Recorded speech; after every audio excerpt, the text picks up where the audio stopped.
Hello everyone, I hope you are well and I hope you enjoyed the matches today, or if you missed them, I hope you are hyped to hear about them, just as I'm hyped to talk about them, so let's go. Ukraine and Macedonia was the early kickoff yesterday. Shout out to my man Manuel Veth for sharing this image, which very much mirrored a conversation that I had in my own household.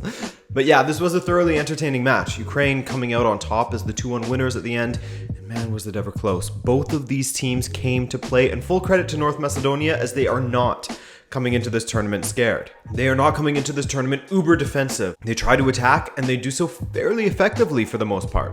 They aren't the goal scored leaders, obviously, but they definitely don't look clueless going forward by any sense. But it was their defending that needed attention after the first half, as both Yarmolenko and Yaremchuk managed to grab goals for Ukraine, the same scorers as in their match against the Netherlands. The first from a corner, as a near post flick from Karavayev was touched in from Yarmolenko, very difficult angle there, and 5 minutes later Captain Yarmolenko played Yaremchuk through and he curled it in low at the near post. Composed finish from him there. Ukraine were cutting North Macedonia open seemingly at will in the first half, with Malinovsky causing all kinds of problems for them. That back three really wasn't working, and Angelovsky made the necessary changes for North Macedonia at halftime, reverting to a back four, and things looked much better from then on for North Macedonia. Suddenly, they not only looked a bit more assured in defense, but going forward, they were a threat as well, finally getting an opener to make it 2-1. As Pandev was fouled in the box, Alioski stepped up to take it, and as the trend has pointed to this tournament,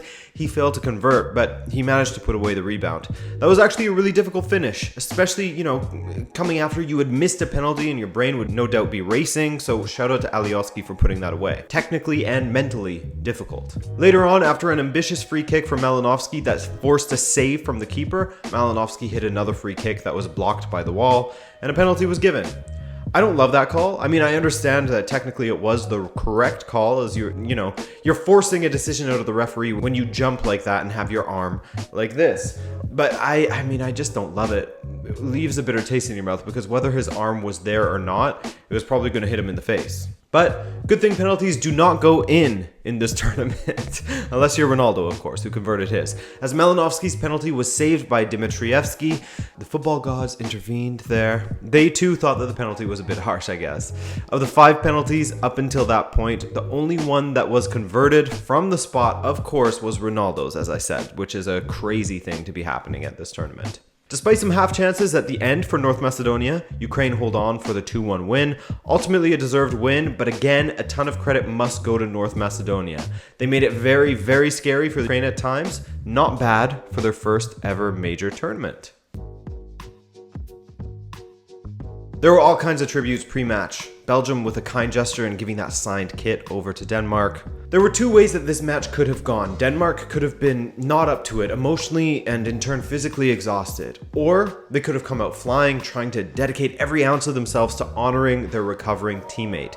Safe to say they did the latter. And with some help from a Jason Denayer misplaced pass, Højbjerg dished right to Poulsen and he picked out the bottom corner. The second fastest goal in European Championship history, as they scored after 99 seconds. And in that first half, Belgium had a stinker, really. Lukaku was iced out as Denmark held their shape and pressed Belgium extremely well, showing that if you put pressure on that Belgian back line, they can be forced into mistakes, and they can absolutely leave holes to exploit. Denmark had other chances via Braithwaite and Poulsen. Mæhle and Damsgaard were nightmare fuel for Meunier. Denmark's energy was twice that of Belgium in that first half. But this is a Belgian side that is blessed with plenty of talent going forward, aren't they? And when you can afford to bring Kevin De Bruyne off of the bench, I mean, that must be nice.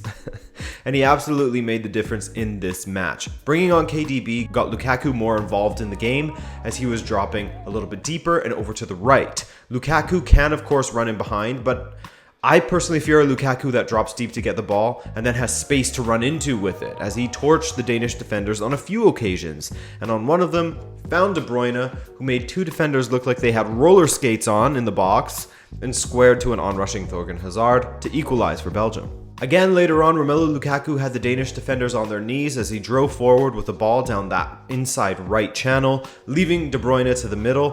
Lukaku turned out to the wing, rolled the ball centrally, and with Eden Hazard eventually feeding De Bruyne down the left, the midfielder hit it first time past Schmeichel with his weaker foot.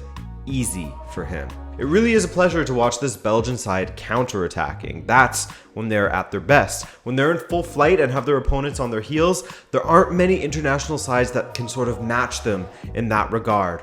France, recently Italy, they're stunning to watch. Denmark came agonizingly close when a header from Braithwaite bounced off of the bar. They had plenty of strikes toward goal all match, but just the one goal to speak of. A great performance from both sides, a thoroughly entertaining match, and a 2-1 win for Belgium thanks to Lukaku and De Bruyne.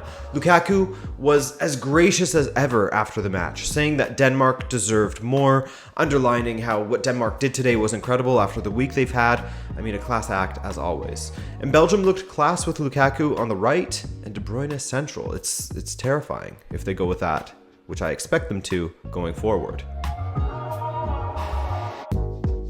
The Netherlands playing in Amsterdam once again, and Austria were both looking to make it 2 wins from 2 after beating Ukraine and North Macedonia respectively. De Ligt, he got the start for the Netherlands ahead of Timber, pushing De Vrij as the right center back and Daley Blind still on the left. De Ligt actually had a couple of important tackles in that first half. For Austria, the goal scorer Gregoritsch got the start ahead of Kaladzic, which was the most notable change for Austria, I'd say, and in the early exchanges, the match, it was quite even. That is, until Mr. David Alaba stomped on Denzel Dumfries, the hero from their victory over Ukraine, and the referee awarded a penalty, and rightfully so, I'd say. Clear as day, you can see Alaba's foot go down Dumfries' shin and onto his boot. Now, as we know by now, penalties just don't go in this tournament, so Memphis Depay had the perhaps unenviable task of trying to convert from the spot in the 11th minute, and he managed to pull it off. 6 penalties across this tournament, only 2 converted, Depay and Ronaldo. Following that goal, it was Austria who had a decent spell in which it seemed like they would come into this match more. Their passing was tighter, they were getting players forward, which is something they sometimes fail to do. Marcel Sabitzer was spraying balls to the flanks, Konrad Laimer was pressing well and looked lively on the ball. One thing I was perhaps a little bit disappointed in from Austria, at least from their manager Franco Foda, was the fact that he went with Alaba in the middle of the back 3 again.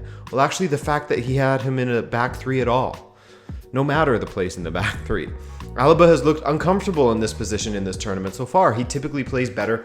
I mean, he typically only plays in a back 4 with Bayern. But for me, seeing him moved up to the midfield just as Foda had done against North Macedonia would have been the preferred move, just to do it from the start. But anyway, in the second half, the Dutch coasted for a while and controlled Austria at a canter. Substitute Daniel Malen was played through by Depay, Austria's backline way too high on that occasion, and the speed of Malen and Dumfries was too much for Austria, and it was a classic sweaty FIFA goal as he squared to Dumfries with the goal at his mercy, 2-0 Netherlands.